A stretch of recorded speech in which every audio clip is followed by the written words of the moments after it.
Kami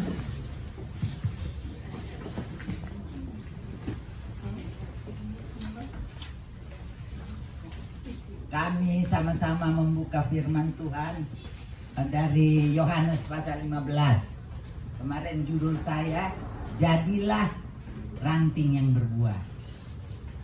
Kita akan baca dalam firman Tuhan dalam Yohanes pasal 15 ayat 1 sampai dengan 8.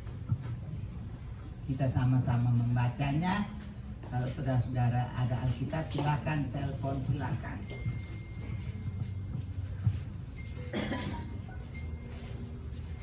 Sudah dapat semua? Belum.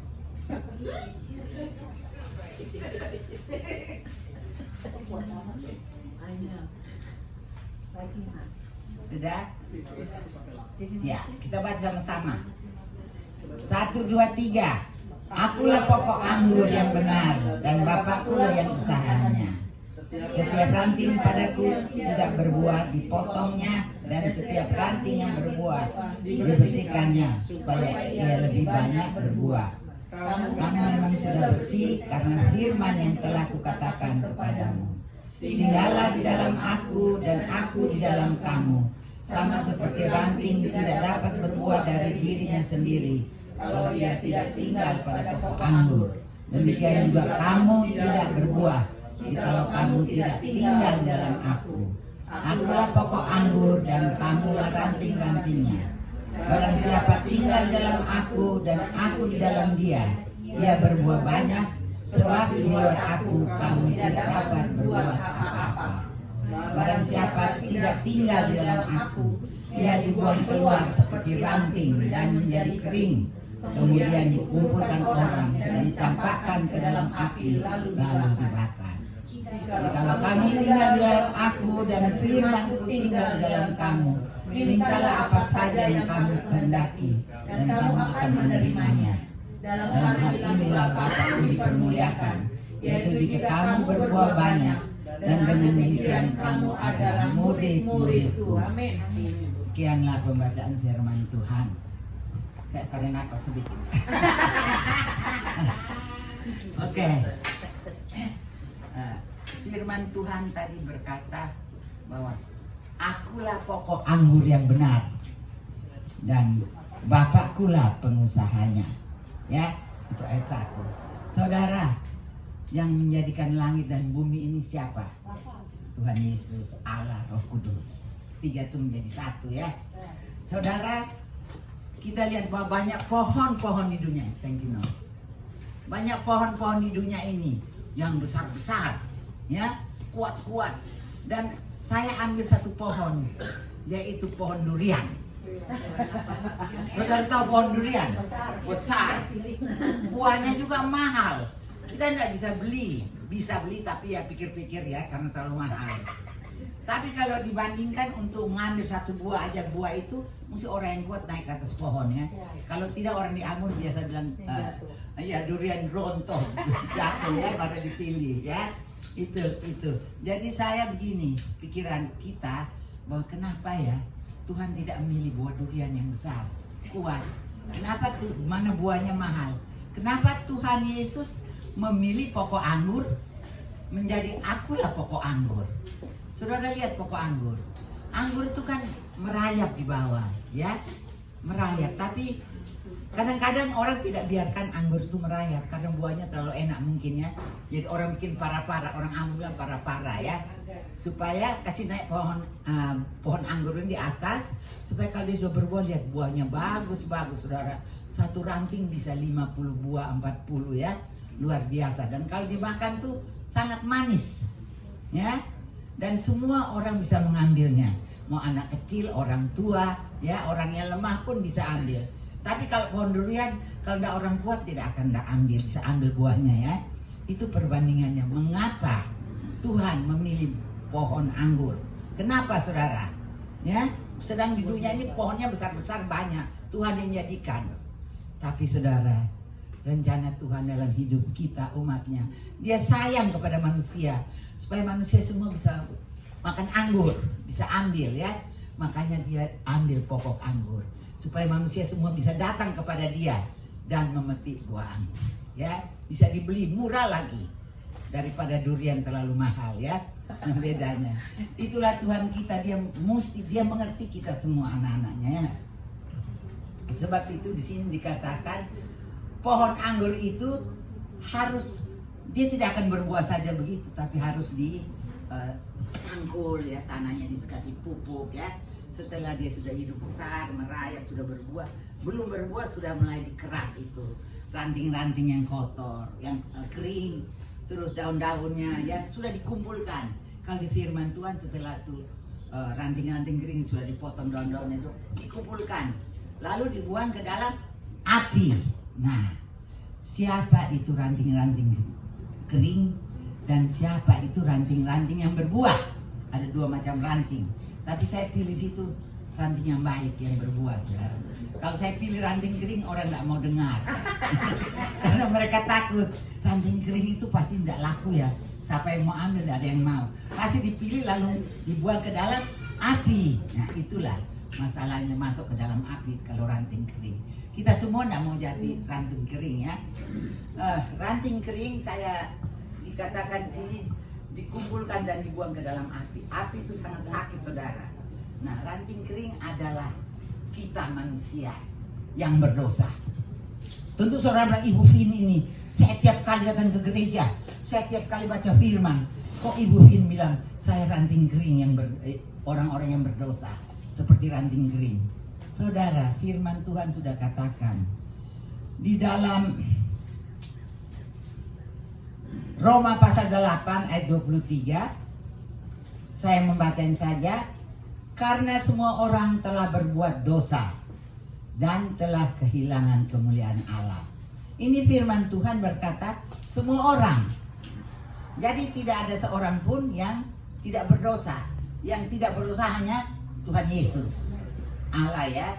Sebab itu kita semua dikatakan kita adalah ranting-ranting yang kering. Dan kita adalah orang-orang yang berdosa. Sudah hilang kemuliaan Allah. Nah, kalau ranting yang berbuah itu tentu sudah dibuang, itu ranting-ranting kering, sudah dipangkas, ya, taruh pupuk sehingga buahnya banyak, berbuah banyak. Nah, ranting-ranting kering ini tidak dibutuhkan, pasti dibuang ke dalam api. Memang dikatakan firman Tuhan dikumpulkan lalu buang ke dalam api. Kalau kita adalah ranting-ranting yang kering, manusia yang berdosa, ya, bagaimana kita bisa menjadi manusia yang berbuah? Ya, yang berbuah lebat seperti ranting yang berbuah lebat. Karena apa? Kenapa dia berbuah lebat? Karena dia selalu melekat kepada pokoknya. Pokoknya siapa? Tuhan Yesus. Nah, kita yang tidak selalu berada dalam pokok dengan Tuhan Yesus, tidak melekat sama Tuhan Yesus, tidak baca firman, tidak berdoa dan sebagainya, kita itu dikatakan ranting kering. Tapi saudara, masih ada kesempatan Tuhan berikan. Karena kita masih hidup. Kalau kita masih hidup, kita masih bisa jadi ranting yang berbuah. Bagaimana caranya supaya kita bisa menjadi ranting yang berbuah? Saudara, di dalam firman Tuhan ayat barang siapa tidak tinggal di dalam aku, dia dibuang keluar seperti ranting dan menjadi kering, kemudian dikumpulkan orang dan dicampakkan ke dalam api lalu dibakar. Itu ranting kering. Tapi yang ayat yang keempat dikatakan, tinggallah di dalam aku dan aku di dalam kamu. Sama seperti ranting tidak dapat berbuah dari dirinya sendiri kalau ia tidak tinggal pada pokok anggur. Demikian juga kamu tidak berbuah jikalau kamu tidak tinggal di dalam aku. Saudara, kita masih ada kesempatan untuk kita bisa berbuah. Tapi ada syaratnya. Bagaimana orang berdosa bisa datang kepada Tuhan? Mau masuk sama Tuhan atau Tuhan tinggal di kita? Tuhan amal tinggal dalam hati kita. Karena di sini katakan kita semua manusia berdosa. Tapi ada jalan saudara untuk kita boleh menjadi manusia yang berbuah. Asal saudara mau. Ya, satu caranya begini saudara, supaya kita bisa menjadi ranting yang berbuah. Yaitu kita periksa diri kita masing-masing. Jangan saudara bilang saya tidak berdosa, saya tidak mencuri, saudara bilang saya tidak berzina. Ya, dan saudara tidak melakukan sesuatu yang jahat. Tapi ingat saudara, hati pikiran saudara tidak ada yang tahu hanya Tuhan. Selama saudara hidup 24 jam, Tuhan tahu pikiran saudara. Makanya Tuhan berani katakan, kamu semua adalah orang berdosa, kecuali kamu tinggal di dalam aku dan aku tinggal di dalam kamu. Ya, caranya begini saudara. Ada firman Tuhan katakan, jika kita berkata bahwa kita tidak berdosa, maka kita menipu diri kita sendiri dan kebenaran tidak ada di dalam kita. Jika kita mengaku dosa kita, maka Ia adalah setia dan adil, sehingga Ia akan mengampuni segala dosa kita dan menyucikan kita dari segala kejahatan kita atau dosa kita. Jika kita berkata bahwa kita tidak ada berbuat dosa, maka kita membuat Tuhan atau Allah atau Roh Kudus menjadi pendusta dan firman-Nya tidak ada di dalam kita. Ingat saudara, firman adalah Allah. Baca di 1 Yohanes pasal 1 bagian B. Itu dikatakan firman adalah Allah. Nah, kenapa Allah begitu suci, begitu bersih? Siapa kita? Kita adalah manusia berdosa. Ya, kita tidak pantas untuk datang kepada Tuhan dengan tidak periksa diri sendiri. Karena kita punya hidup semua tuh Tuhan tahu, tidak ada yang tersembunyi. Kita telanjang di hadapan Tuhan. Sebab itu Tuhan tuntut dari kita supaya kita mau diberkati. Saudara mau diberkati menjadi buah yang lebat. Makanya saudara, kita harus datang kepada Tuhan, masuk di dalam kamar saudara, jangan pergi cerita orang. Masuk di dalam kamar saudara, kunci pintu. Di situ saudara mengaku. Periksa sendiri saudara, dari mana saudara muda atau dari kecil sampai saudara tua sekarang. Periksa apa yang saudara sudah lakukan menyakitkan hati Tuhan. Mengaku sama Tuhan kan tidak usah malu. Ya, memang kita Tuhan sudah kita orang mengaku sama Tuhan, minta ampun semua dosa-dosa kita. Tuhan ampuni, cuci semua dosa kita dengan darahnya yang kudus. Sudah itu kita undang, yang lupa undang Tuhan. Tuhan, karena sudah bersih hati pikiran kita, sudah diampuni. Undang Tuhan, Tuhan masuk dalam hati saya, tinggal dalam hati saya, berkuasa atas seluruh hidup saya. Pimpin saya, supaya saya boleh dari hari ke hari, dari saat ke saat takut akan Tuhan. Itu dikatakan bertobatlah. Ya, kita baca firman Tuhan lagi di dalam Yeskiel pasal 14 ayat 31 dan 32. Buangkanlah daripadamu segala durhaka yang kamu buat terhadap aku, yaitu terhadap Tuhan, terhadap Allah, dan perbaharuilah hatimu dan rohmu. Mengapa kamu akan mati, hai kamu kaum Israel? 32. Sebab aku tidak berkenan kepada kematian seseorang yang harus ditanggungnya. Demikianlah firman Tuhan Allah.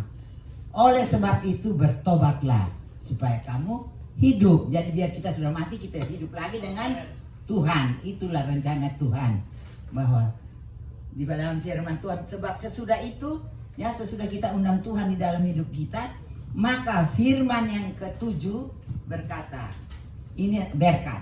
Jikalau kamu tinggal di dalam aku dan firmanku tinggal di dalam kamu, mintalah apa saja yang kamu kehendaki. Mintalah apa saja yang kamu kehendaki dan kamu akan menerimanya. Ya, jadi semua orang yang sudah bertobat menerima Tuhan, janji ini untuk kita. Minta apa saja. Saya minta rumah, dikasih rumah saudara. Saya minta apa saja, karena di dalam Tuhan banyak jalan. Amin. Banyak jalan. Nanti saudara, kok kerja saya begini, mana saya bisa beli rumah? Kan begini banyak alasan. Di dalam Tuhan tidak ada alasan. Minta. Asal saudara harus hidup bersih. Karena apa? Bertobat itu untuk mendapat berkat. Kasihan Tuhan lihat kita gereja terus bertahun, dari muda sampai tua datang gereja terus. Tapi hidupnya begitu-begitu saja. Susah, melulu susah. Karena apa? Tuhan memberkati kita tapi kita lupa. Ya, datang kepada Tuhan, minta ampun. Jangan datang pada orang. Nanti dia cerita saudara, oh ibu itu begini, jangan. Datang sama Tuhan, kunci kamar, maka Tuhan akan dengar doa saudara. Jangan saban ada setiap kali saudara minta ampun. Saya kesaksian sedikit saja. saya masih belum menjadi apa-apa, belum menjadi hamba Tuhan. Cuma ke gereja saban hari, gereja saya GPIB Maranatha. Ya, saya punya peristiwa. Lalu ada teman saya itu dia bukan pendeta, bukan jahit, tapi orang Pantekosta. Dia begini sama saya, Ibu Vin, mungkin dia sudah kecium saya. Dia lihat saya kelihatannya susah melulu. Dia benar, itu teman yang baik loh, Tuhan berbicara melalui dia. Sampai sekarang saya tidak akan lupa kata-katanya. Tahu, Ibu Vin, minta ampun dosa-dosamu terus saban hari sampai Tuhan ampuni dan kamu diberkati. Itu dia, ingat saya itu kata-katanya. Jadi saudara, yang penting dalam hidup kita bukan kita gereja tuh harus, kalau sudah jadi anak Tuhan harus cari Tuhan. Tapi yang penting di dalam 24 jam, 6 hari kita tidak ke gereja, itu kita harus datang pada Tuhan. Jangan datang minta ampun terus dan baca firman Tuhan dan berdoa. Saya selalu ingat kalau bilang berdoa, saya ingat Salomo sudah kaya raya. Dia berdoa, rajin kaya lagi, rajin berdoa. Lah kita ini siapa? Dibandingkan Raja Salomo jauh kan? Kaya pun tidak, miskin pun tidak. Ya di tengah-tengah lah. Ya, tengah-tengah. Jadi saudara, Salomo itu Tuhan, dia minta Tuhan kasih saya hikmat. Ya, dikasih hikmat. Tapi Tuhan lihat dia suka berdoa. Karena kamu suka berdoa, kamu tidak minta apa-apa. Karena dia rasa sudah kaya kan, buat apa dia minta lagi? Dia bilang Tuhan bilang, saya kasih kamu umur panjang, kekayaan dan kehormatan, supaya kamu berlebihan tapi dia berdoa dan berdoa. Jadi modalnya berdoa, datang kepada Tuhan. Saudara tidak minta, Tuhan tahu apa yang saudara tidak punya, diberikan. Jangan sombong sama Tuhan. Oh, saya sudah punya mobil bagus, saya sudah punya ini. Jangan. Salomo yang kaya raya aja rajin berdoa. Dan Tuhan tahu dia, kamu sudah kaya kok rajin berdoa. Orang-orang yang lain tidak punya kok malas sekali berdoa. Orang lupa saya bahwa saya ini Allah yang maha kaya. Dunia ini milik saya, seluruh harta benda semua milik saya. Kalau kita pulang hanya bawa satu badan di peti, ya tahu enggak bawa apa-apa. Padahal kita, Salomo begitu kaya masih berdoa, rajin berdoa. Kita juga jangan kalah dengan Salomo ya. Kita juga sama manusia, kita rajin berdoa dan berdoa. Maka ayat yang ketujuh ini sekali lagi saya katakan, Yohanes 15 ayat ketujuh.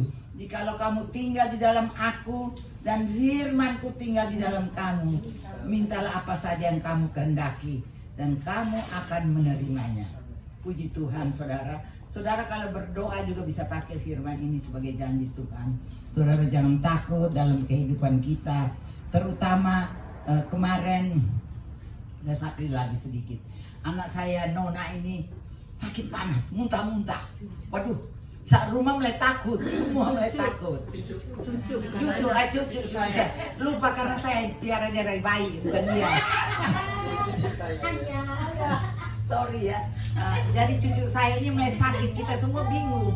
Aduh, ini anak jangan-jangan kena corona. Mana dia baru pulang dari Texas, pasti dia kena corona. Sudah bingung. Ini Enos sudah bilang itu Vin, nanti karantina dia di belakang. Semua terus saya nih pikir saya begini, wah masa corona bisa kalah sama Tuhan Yesus? Allah kita tuh berkuasa, dia yang jadikan langit dan bumi, kuasanya luar biasa. Kenapa kita harus takut sama corona? Saya masuk ke dalam, saya suruh gosok minyak putih dia punya badan. Saya masuk, karena anak itu tidak pernah ikut-ikut kita berdoa. Anak-anak sekarang kan susah sekali. Jadi sudah saya tumbang tangan dia. Nona, Oma mau berdoa. Saya berdoa, kamu sembuh enggak? Karena dulu kecil-kecil kalau dia panas sedikit dia mesti bilang, Oma sembahyang aku sakit. Sekarang sudah besar enggak perlu, jangan mau dengar omanya. Ya. Tapi dalam keadaan sakit kesempatan Oma bertindak. Ya. Jadi Oma taruh tangan di kepalanya sampai saya mau menangis. Minta ampun dosa-dosanya dulu. Saya minta ampun dosa-dosa anak ini. Sudah itu saya minta Tuhan jangan sembuhkan dia. Setengah jam kemudian, 1 jam kemudian, sudah bangun, sudah pergi. Ya, sudah sembuh, langsung pergi dia. Tadinya saya tanya mamanya nih. Mamanya pikir dia, saya sudah tinggal jaga anak, tapi dia mau kerja, ya sudah. Ya sudah, dia sudah pergi. Saya lagi dia telepon, Oma, aku minta diberikan saya apa dia punya nama nih, Starbucks. minta Starbucks. Loh, kamu sudah sembuh, sudah Oma sembuh. Sudah pulang saya beli di Starbucks. Saudara, anak-anak itu memang kita perlu, kita orang tua yang beriman, kita harus berdoa dan kita yakin bahwa coronavirus tidak lebih kuat daripada kuasa Allah. Jadi saya dengan Pak Enos melawan, Pak Enos bilang, kamu berani tumbang tangan di kepalanya, cuci tanganmu, lah pakaiin. Saya bilang, saya tidak pakai apa-apa, kena. Sekarang ini nanti semua orang kena. Saya bilang, Pak Enos, masa Allah itu sama dengan corona? Kalau kita percaya begitu, di mana kuasa Allah? Ya, kuasa Allah itu luar biasa.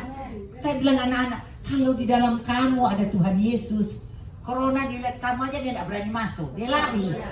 Ya, harus beriman semua orang Kristen. Jadi boleh kita ikut tutup ini kalau tidak ditegur ya.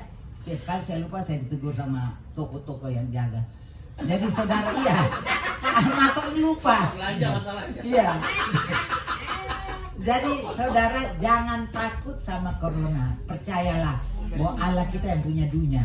Allah jadikan dunia ini dengan kuasanya berdiam jadilah menjadi. Siapa kita? Kita ini abu, debu, tanah liat yang tidak berguna, diinjak-injak. Tapi karena Tuhan cinta kita, Dia mau supaya kita juga diberkati, ya. Kita menjadi anak-anak Tuhan. Saudara akan diberkati. Masuk kamar, minta ampun dan minta apa saja yang Tuhan kamu kehendaki, Tuhan akan berikan. Amin. Amin. Mari kita berdoa. Tuhan Yesus, terima kasih. Hamba-Mu sudah menyampaikan firman kebenaran-Mu. Tuhan memberkati kami semua yang mendengarnya. Biar kami semua boleh pulang dengan firman Tuhan. Dan Tuhan pimpin kami semua untuk berdoa dan berdoa. Supaya Tuhan memberkati kami dengan berlimpah-limpah. Karena itu yang dikehendaki Tuhan dalam hidup kami. Supaya kalau kami mati, kami hidup lagi bersama dengan Tuhan Yesus. Terima kasih Tuhan, terima kasih Bapa. Berkati kami semua yang mendengarnya dengan kekayaan, kemurahan, dan belas kasihan-Mu. Terima kasih Tuhan. Di dalam nama Tuhan Yesus Kristus anak kami, hamba serahkan doa ini. Yang percaya katakan amin.